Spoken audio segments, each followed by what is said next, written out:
Okay, so this is the God of War game director commentary track. I'll say this to start with. I'm a little wary to do commentary tracks just because I've seen some game companies do them and they always seem a little pretentious and presumptuous just because it's like, I don't know, we're not a movie, we're a game, and maybe this doesn't apply, but we figured we'd give it a shot and see if it works. So obviously this is the opening of the game. This is Linda Hunt doing the narration. She was in Dune. She was in Silverado. I think her voice is awesome, and I wanted her from the very beginning of this game to do the voice because I definitely thought, she really kind of gives this kind of nobility to the narration, and it really felt like a Greek myth kind of being retold. This level, the Hydra level, was the first level. Actually, it was the last level that we designed, the very last level. And the idea behind it was that we figured, okay, cool, we'll understand the technology at this point, and we'll know our limitations, and we'll know the strengths and weaknesses of the team, and we'll have the best, we'll save sort of the best for last in terms of, the knowledge that we need to design levels. We'll be firing on all cylinders. And the problem ended up happening was that by the time we got done with the game, and this was the last level, I was so out of ideas and so out of inspiration, and I just really wanted to be done. And I think the level from a production standpoint is really phenomenal. The whole idea was to create like the opening of an Indiana Jones movie or a James Bond movie where we thrust you right into the action. And I think that really worked well. But I think from a standpoint of just sort of level design, it's a little too linear for me. I wish there would have been a bit more branching to the paths, and it's a little too simple. I think it works for the game because it's the first level, and it's okay that it's not too complicated, but I do regret that we designed it so late in the game. One of the things we definitely wanted to do right from the get-go is really establish Kratos as a character and sort of this sort of brutal, vicious warrior. And I tried, and you'll see as you go through the level, a number of places where we're sort of, be it dealing with the Hydras or be it dealing with some of the, the NPCs like the captain at the end of the level, really wanting to make sure that this guy came off as a total vicious kind of jerk. So right from the very beginning, you're like, okay, we're sort of staking a claim that this isn't just sort of your normal action hero. He's definitely got issues. Originally, this opened when you were fighting the Hydra. Like immediately, you were fighting one of the giant, monster heads, and I really, cinematically, I think that works great. You hit start and you're immediately into the battle, and we sort of have that here, but the problem was I actually went out and I rented a bunch of games, like 4 or 5 games that I had never played before, just never even picked up a controller on, and I was just like, can I play these games right from the get-go, and if they thrust me into an action sequence, would I know what to do? And it was just, it just was a nightmare. It didn't work, and if we would have put you in the middle of a battle with this really big boss right from the beginning, people would have just been getting slaughtered and frustrated, and it might have been cinematic for someone watching it, but for someone playing it, it would have been really bad. So we definitely needed to give the player a little bit of training, which is what that opening shot or opening scene was on the boat. And now this is sort of what the original opening of the game was, where you were immediately fighting the Hydra from the get-go.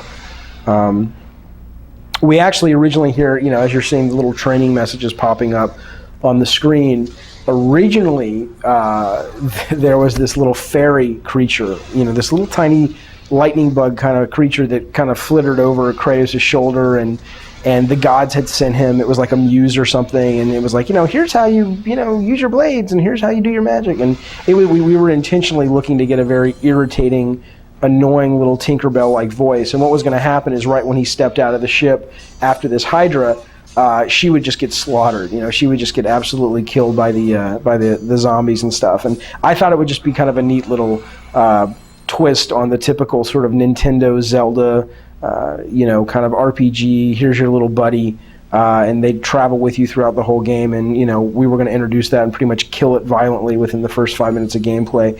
And we were worried that the tone, as cool as I think it still is and funny as I think it still is, I didn't want people to think we were making like a parody or a satire, and so we kind of killed it, and that was that. But I still think that's a really cool idea. So it was really important, right from the very beginning of the first level, that we had some kind of puzzle. I mean, this isn't like some kind of deep cerebral puzzle coming up, but I wanted to make it clear that the game really was a mix of the combat and some exploration and some puzzle solving and So this was sort of our first puzzle in the game that functions both as a sort of a training mode where you're learning how to charge up and kick items around, as well as sort of trying to figure out, that you have to sort of use that mechanic in order to get the box across the deck. I don't remember where it came from, but I definitely love this idea of, the ability to sort of kick these draggable objects, because I think that's sort of the bane of a lot of adventure action game players, is sort of these draggable box puzzles, and I think they serve their function. I mean, there's only so many ways you can communicate a puzzle with the limited buttons on a controller for a console. But I think it was really cool that we came up with the idea of sort of a way to drag it a lot faster, and at the same time, I think it really speaks to the main character, where he doesn't have the patience to kind of drag this box Tomb Raider style all over the place. He's just going to kick the damn thing, and I think that really comes through in this puzzle and sort of in this mechanic, which I love. I love that idea of where gameplay mechanics really aren't just fun mechanics, but they also sort of end up being sort of things that speak to the character themselves. So the idea of mixing mechanics and character development is a really neat avenue of game design, and we certainly didn't do a lot of it here. It's really, really hard, and we had our other priorities, just making the game fun. But I think the fact that we even got a little bit of it in this, and we'll hopefully do it more in future games, and maybe even future God of War games, I think is really, really cool. So this is the first magic door, and I'm really, really happy that I think these turned out really well. From the voice actor, I love the voice actor of Poseidon. I love the fact, just sort of in the story and in the vibe of the game, that all of these classic Greek gods are able to show up and sort of have little cameos. I think it helps ground it in the Greek mythology. That whole idea of just going to a little netherworld and seeing Kratos get these powers and things.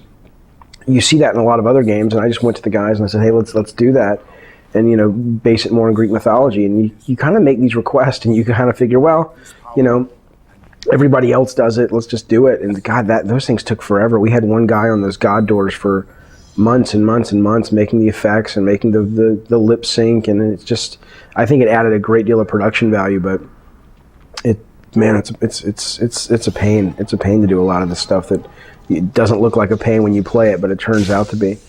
As you can see now, I mean, this is what, hopefully when you've played the game, the animation here looks a lot better.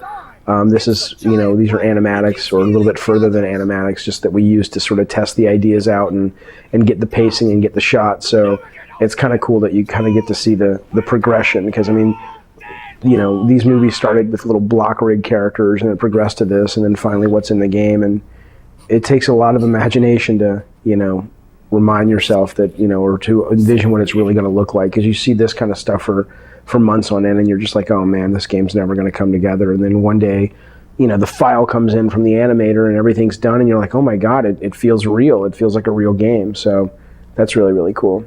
So this is the first boss battle. Even when we took this out on the press tour a couple of weeks ago, they were like, man, some of the magazines and websites were like, do you think it, obviously, as you can see, this is really early. We've got the boss bars and bugs everywhere, but you get the idea.